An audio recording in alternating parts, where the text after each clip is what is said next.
So what is embodiment, or what is more specifically feminine embodiment? Because these are words that are buzzwords at the moment, and they're also words that I use a lot.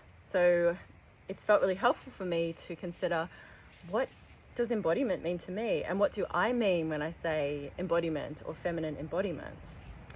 So, the etymology of the word, the root of the word, or how it literally translates, is like in the body. And that's a really good starting point, because if you consider, for example, that in most guided meditations, the instructions are often things like notice your breath or witness the mind. And while those kinds of instructions have their place, what sets an embodiment practice apart is that it calls for us to be on the inside of our body. And when I teach Shakti Yoga, this is the approach. It's like this invitation to come into the body, to find a sense of home and arriving in our flesh and form as a gateway to the infinite, to the divine, to the sublime, that we don't need to get out of our body to have that connection.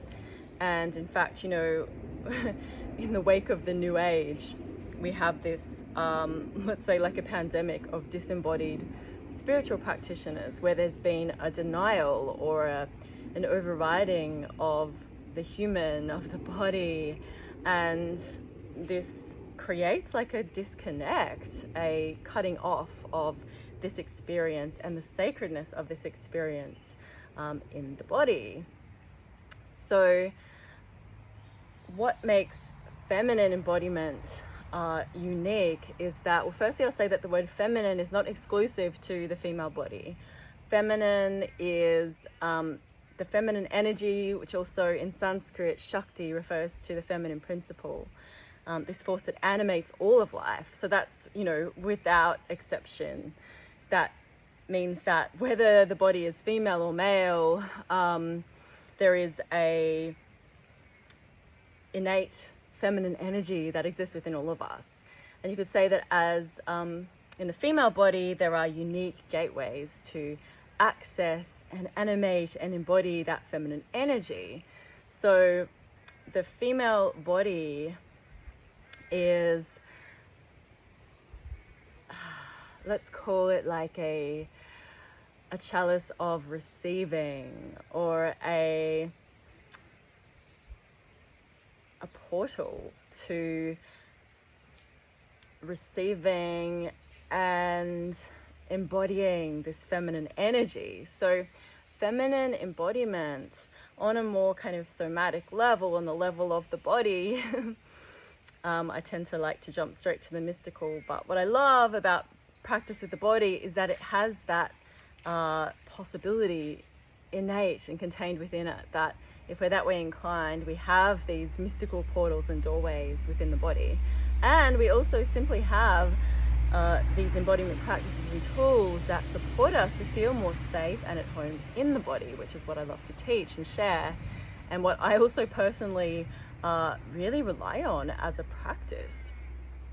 So feminine embodiment, to be embodied in this female body, in this sacred form, it's like a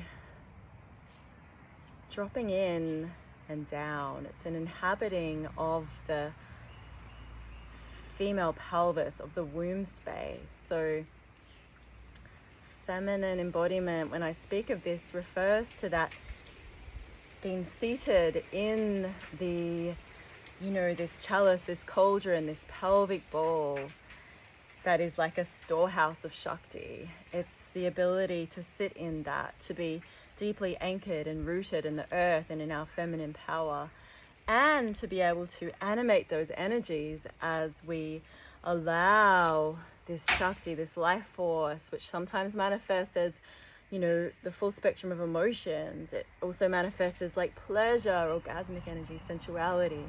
So when these energies are awakened within us and we have the pathways open and clear for that energy to flow, which happens through practice, then there is a level of embodiment that is evident when we are, with a woman who has devoted herself to these practices and to this path. Something is felt, something is seen, there's a resonance, embodiment cannot be faked, it can only be earned. So there are a lot of very convincing imposters out there in all realms when it comes to embodiment, but beauty of embodiment is it also strengthens our radar to be able to discern when we're encountering true embodiment versus, perhaps simply a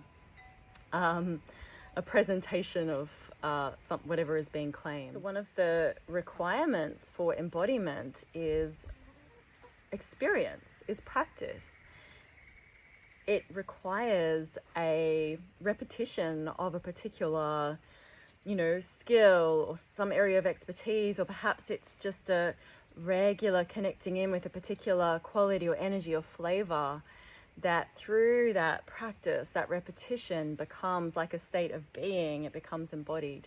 And in my teacher training, the Shakti Yoga teacher training, we have 3 phases. The first one is empty, where we kind of like empty out all of the baggage, and we do shadow work, and there's a energy of more like release and letting go. And then there's the phase of embodiment, where we really allow these practices to transform us and to literally transform our body.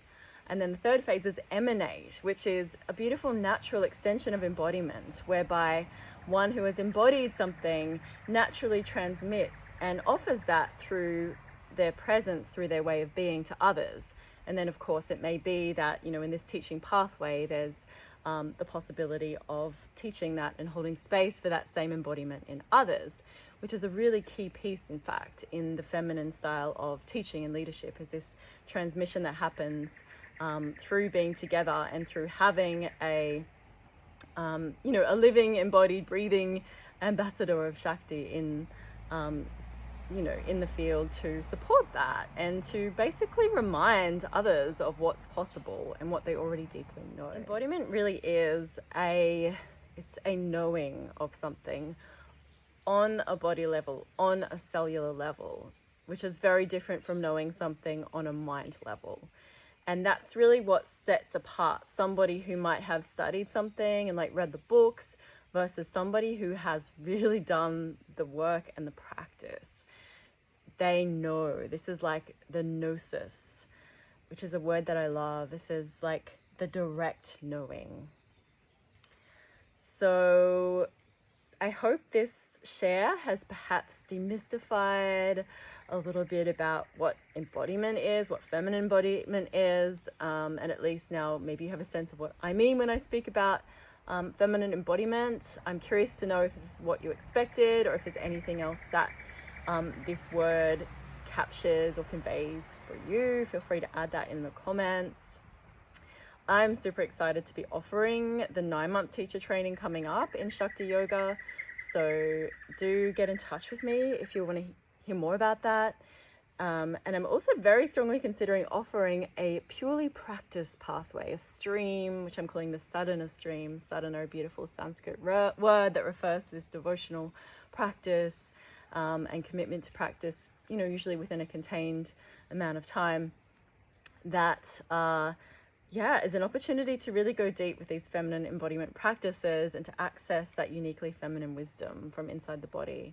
This is powerful work, and I just feel so honored to be sharing it, and to also for all the teachers who have imparted their knowing, their embodied knowing to me along the way.